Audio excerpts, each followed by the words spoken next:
Why was the Switch Nintendo's fastest selling console of all time after the lackluster sales of the Wii U? The short answer is, Nintendo learned from their mistakes. I really shouldn't call them mistakes, because they are more like business experiments.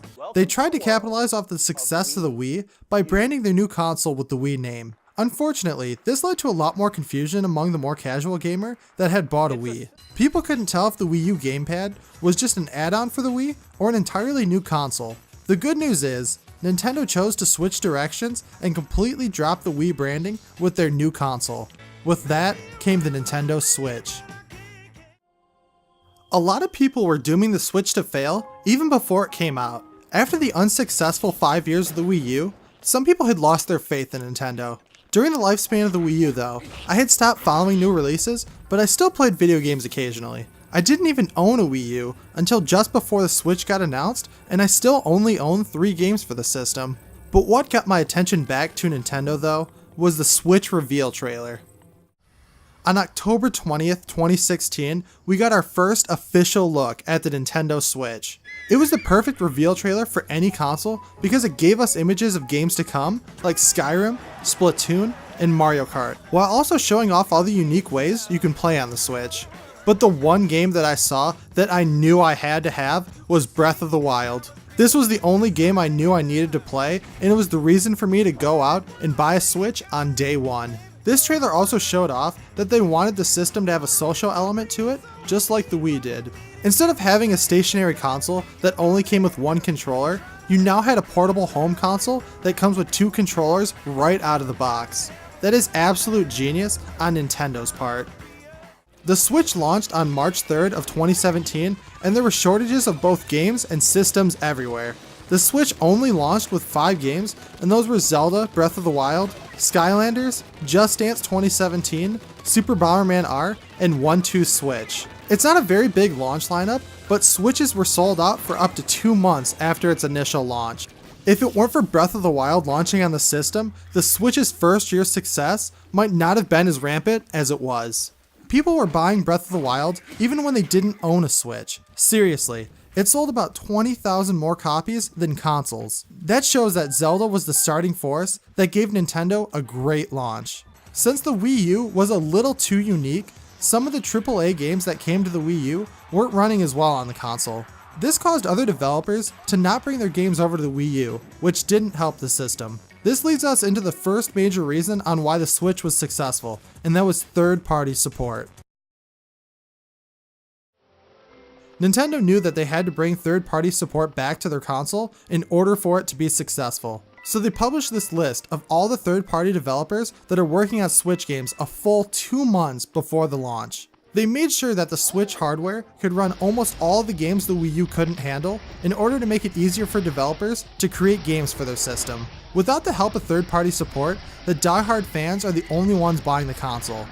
Over the span of the life cycle of the Wii U, not one game from Bethesda came out for the Wii U, and EA stopped developing after the beginning of 2013. Third-party games aren't exactly system sellers, because that is the job of the exclusive titles. The job of the third-party games is to reassure people that a wide variety of games are coming to the system in order to keep people's attention. Nintendo found this out the hard way, and it was good to see them address it right out of the gate.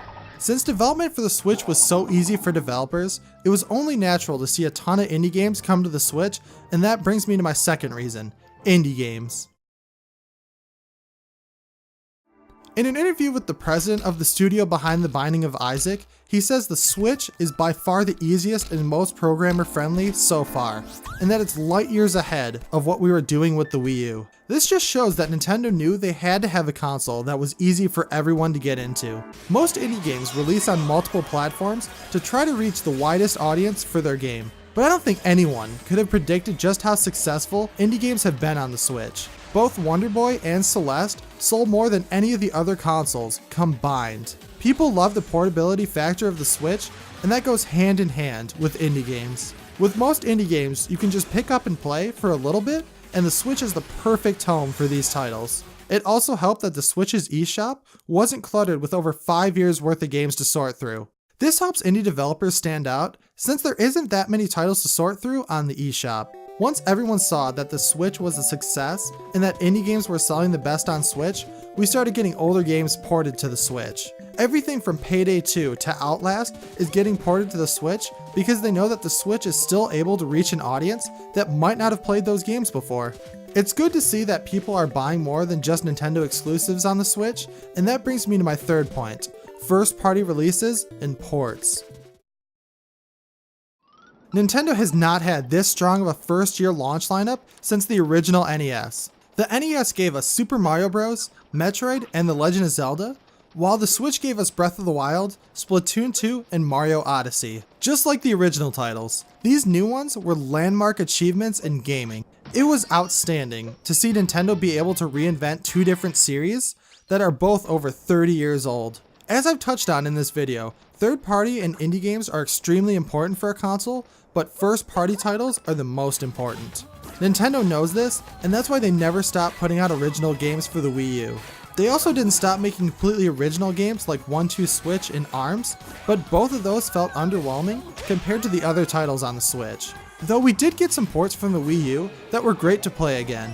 Nintendo released Mario Kart 8 Deluxe in April, and that was an easy entry point for the more casual gamer to pick up a Switch. Even if they had bought the game on the Wii U, Mario Kart is a guaranteed system seller. Pokken Tournament DX released in September and did relatively well, but I wouldn't consider it a system seller. Then to round out the year, they released Xenoblade Chronicles 2 in December. This wasn't a port, but it was a gigantic RPG that can take someone over 100 hours to complete. Nintendo is trying to give every gamer a game to get people out there to buy a Switch, and so far, it's working. To wrap this all up, Nintendo had the biggest first year of any console so far. They are firing on all cylinders and have no signs of slowing down. They have already stated that a new Metroid Prime game, a Yoshi game, Pokemon, Fire Emblem, and most recently, a Smash Bros. Game are coming in the future for the Switch. Some of them as soon as 2018. I'm predicting that this will be Nintendo's best console ever if they can keep up the pace that they are going right now. That just leaves me with one question though. If this is going to be Nintendo's best console, how will they be able to top it with their next one? If you guys have made it this far, I want to say from the bottom of my heart, thank you so much for watching this video. This is the most intensive one I've done to date, and this is just the beginning. I have a Twitter and an Instagram if you want to follow me on those, but the best thing you guys can do to help me is by subscribing. Thank you guys again. I'm Joystick Drummer, and I'll see you next time.